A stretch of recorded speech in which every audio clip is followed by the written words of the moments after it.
Hey, Coach. Kellen was on our show yesterday, and he said that the Kansas game was the most prepared he had ever been, and he gave you a lot of credit for that. So I was just wondering, how do you get these guys ready? I don't I don't take any credit for that. It's a game plan that we come up with the leadership of Coach Calipari, and our guys are brought in, and um, that's the most important part is when you got the buy-in from the team, and these guys are all locked in, man, and they're listening to the game plan that we come up with, and they were able to perform it almost to perfection, and I give them all the credit. Coaching um, is obviously an external piece, but what they do is the internal piece, and so our guys are bought in. They're connected, and they just followed the game plan that was put together by Coach Calipari. I don't take any credit for that. Lonnie Demery, go ahead. Uh, let me talk a little. Yeah. Lonnie, Are you unmute there now? yourself. There you Are go. we there now? Yeah. Okay. Uh, Coach Cal alluded to the fact that he had pared his roster down to, his rotation rather, down to 7, possibly 8. And the second, you may comment on that, but I got another part. Of course, this part I was going to ask him, but this may be somewhat rhetorical. You and him too, but there was a segment of fans in the stands the other day that were chanting "Play Shaden, play Shaden." You may have a comment on it. I don't want to put you on the spot, but you may have a comment on it, if you will. I have no comment on the shading piece. That's totally a comment or a question should be directed at Coach Calipari. I have no comment on that. But what was the other question? The rotation being pared down to 7, possibly 8. Again, that's another Coach Calipari's question. Well, we have next man up kind of mentality on this team. We have a really good group. We have a deep group, and we got buttons that we can push or guys that we can call on. And it's just dependent on game to game. I think it's a game to game situation, and you have to always be ready when your number is called. And the guys that didn't get to play as much will get their opportunities, that's for sure. And Coach Calipari is giving them the confidence that they will get their number called, and just be prepared when that time comes. And when that time comes, just perform and to make them play them even more. So I think that that's a more of a Coach Calipari piece, but I could speak to the fact that we have really good kids. They all like each other. These guys are all working extremely hard. The guys that don't play as much, they get extra workouts, extra lifts. They're doing their part so that they're ready when their number is called. Jerry Tipton, go ahead.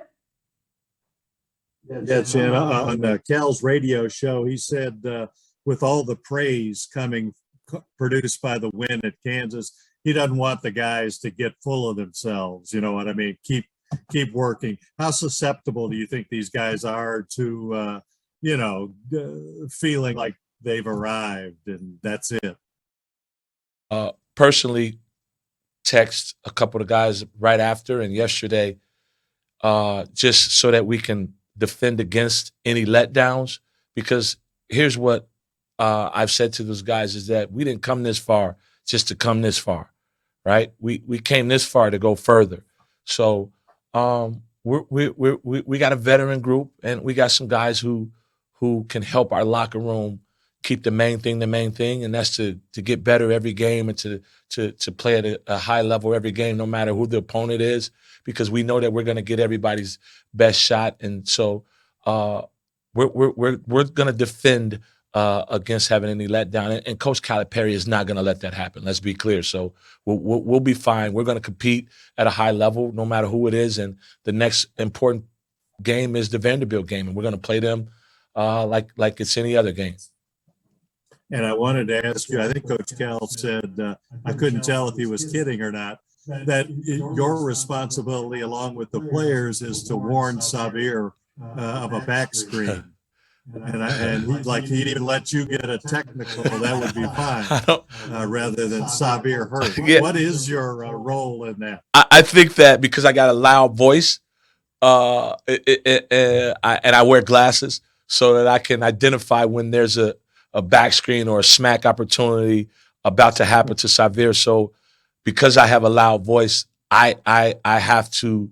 I've been given the responsibility to yell out that there's a smack so that we can protect Xavier. But that's everybody's job, and that's the guys that's on the floor's job. It's not just one person's job to identify that. And so, from a bench standpoint, because I have a loud voice, that coach wants me to use that tool that I have to identify that smack. Larry Bach, go ahead.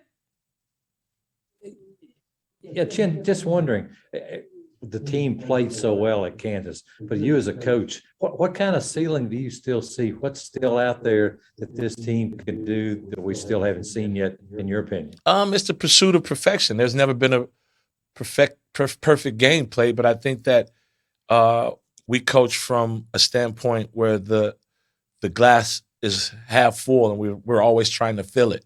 So I think that we're going to continue to try to be better and get better because we can. I mean, we're not nowhere where we need to be at this point. We played an unbelievable game. Our guys brought in, they followed the game plan, and let's see if we can do that again and again and again and again. And I think that that's always the challenge, is to how great we can become. John Hale, come to you next. Chin, there were questions early in the year about how you guys could play when Oscar wasn't on the court. So with that in mind, how important is it what Lance has been able to give you guys the last few games, especially as he's improved? Lance has been incredible, and he's an unbelievable young man. Please understand that the position that he's in, he's playing behind a guy that's up for Player of the Year.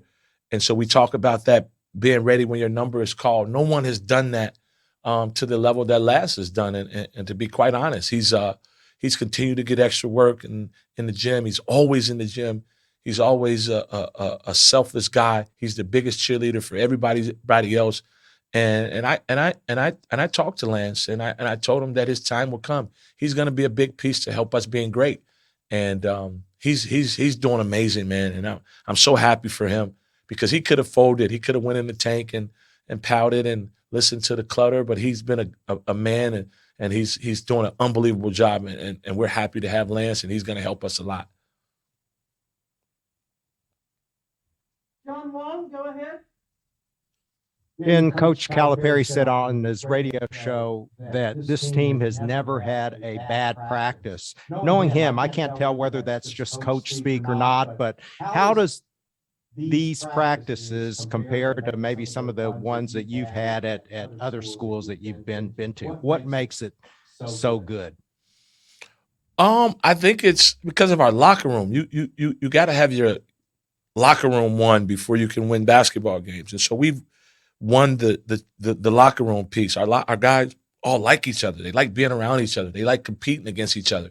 They like seeing each other celebrate each other, right? And so I think that because of that, our practices are competitive. These guys all like each other. These guys are pushing each other. And Coach Kyle obviously does a good job of keeping a good balance in the competition, keeping a good balance and getting better in the individual piece. And our guys are, again, that bought in thing, man. When you got a locker room that's bought in, a locker room that's connected, it's fun to coach. It's fun to be around, and they're fun to be around each other. So that's why our practices are really good. Jeff Drummond, go ahead. Yeah, Chin, you guys have been into some tough environments this year, and the team seems rather unfazed wherever they've been on the road this season. I'm wondering, what do you chalk that up to? What is it about the makeup of these guys that doesn't seem to let that rattle them? The experience is the best teacher. I think that we got the right experience we needed at Notre Dame, right? And they had an unbelievable event set up there at that game where they They retired one of their great players' jerseys. They did this, they did that, and they created an environment that prepared us for Texas A&M, prepared us for Auburn, prepared us for Kansas. Pretty much, Coach Cal talks about it all the time that when you put on the Kentucky jersey, you everybody's Super Bowl. And so by talking about that, by giving these guys the blueprint and the answers to the test, it prepares them. But there's nothing like actually being in that environment. And so we're in those environments every time we're on the road. So it prepares us to play and perform in those environments. And at this point right now, we talk about roadkill. And that's something that we talk about. That's something that we say. It's us against everybody else. And our guys are taking that challenge and doing a good job with it. And we got some more challenges along the way. And hopefully because of those experiences, it'll continue to help us. Kyle Tucker, go ahead. Chin, can you tell you it's fun to coach a group like that, a locker room like that? Can you tell that how the fans to seeing guys play hard, seeing guys that seem to like each other and play with for each other? Can you feel that in the arena? It seems like there are reactions to that are positive team type things. I think you should be able to feel it. I think the energy is infectious because of the energy that our team plays with, how they share the ball, how they cover for each other, how hard they play, how fast we play. I think that because of that energy that we perform with, I think that the fans should be able to feel that, and I hope that they continue to get into that and reciprocate that energy for us as we have some really tough games down at home down the stretch that we're gonna need the fans to give us their energy. So our energy, from a team standpoint, we always try to give energy, not take energy. Coach talks about that all the time, and our guys understand that, and so we try to give that to each other, and hopefully that spreads throughout Rupp Arena and Big Blue Nation. Keith Taylor, go ahead. Hey, Coach, you coached in the Big Ten and also this is your first year in the Southeastern Conference. What are the differences between the two conferences? It's a lot of differences. I would say that more of the style of play. The Big Ten is a brutal, more physical. It's bigger. Like every team has 2 and 3 7-footers. This is a more faster, more athletic paced league. I think. That I think would be the most differences would be the speed and the athleticism and the pace of play of which all of the teams play with, and they all play at a more of a, I guess you could say more of an NBA style because of the way that the teams are mostly built. The 3s and the 4s are all like guards, and in the Big Ten everybody is really big and huge and they play more mushmouth basketball than the pace of play that they play in the SEC. Jerry, we'll circle back to you. Yeah, Jen, you guys obviously have Oscar and Xavier, Kellen, Keon. It's 27.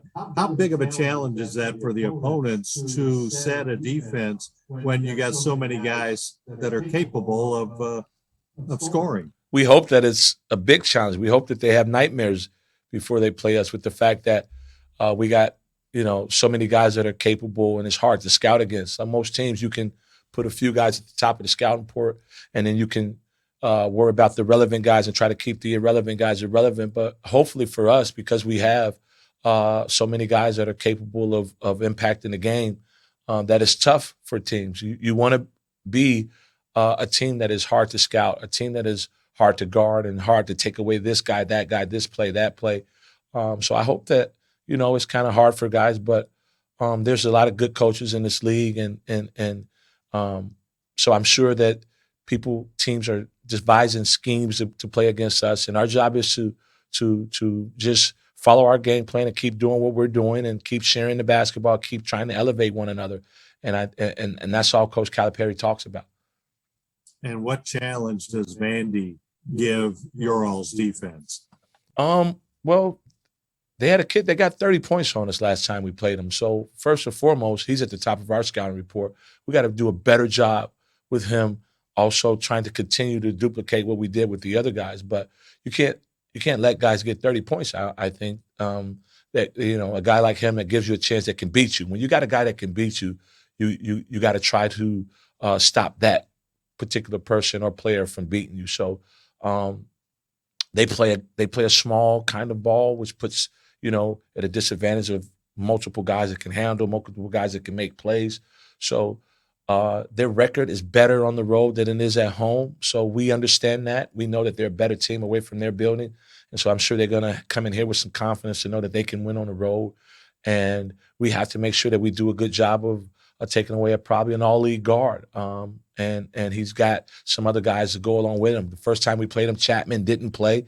He's back playing. He's starting now. So that gives him another guy that can handle the ball. That gives him another guy that can take some of the pressure off of Pippen. So we got our hands cut out. We got to make sure that we're on top of our game for sure. All right, John Wong, finish us off. And you're kind of known as a defensive type coach, and yet we haven't heard a whole lot about Kentucky's defense this year. They've done some good things. I think they're underrated. Can you just speak generally about how you think the defensive effort has come along this year? It's come along. It's a lot better. It's obviously your defense will continue to be a work in progress because every individual game has its own different dynamics. But to say that we're underrated, I don't know.